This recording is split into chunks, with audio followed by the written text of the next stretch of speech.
Il faut comprendre et ne pas refuser le chagrin. Le refuser, c'est donner de la continuité à la souffrance. Le refuser, c'est échapper à la souffrance.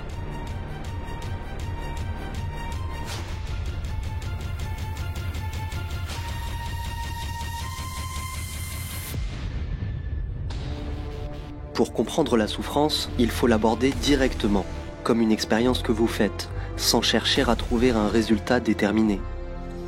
Si vous cherchez un résultat déterminé, l'expérimentation n'est pas possible. Si vous savez ce que vous voulez trouver, la recherche n'est plus une expérimentation.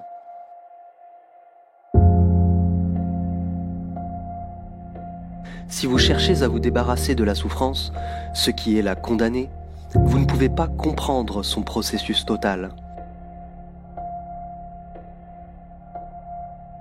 Lorsque vous essayez de surmonter la souffrance, tout ce qui compte pour vous, c'est de la fuir. Pour comprendre la souffrance, l'esprit ne doit avoir aucune action positive pour la justifier ou la surmonter.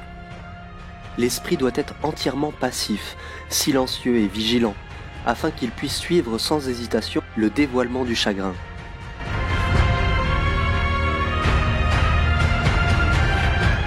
L'esprit ne peut suivre l'histoire du chagrin s'il est enchaîné à un espoir, une conclusion ou un souvenir.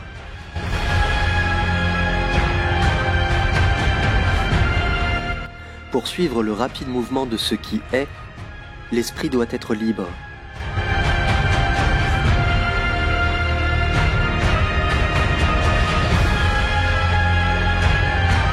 La liberté n'est pas une chose qui s'obtient à la fin, elle doit être là dès le commencement.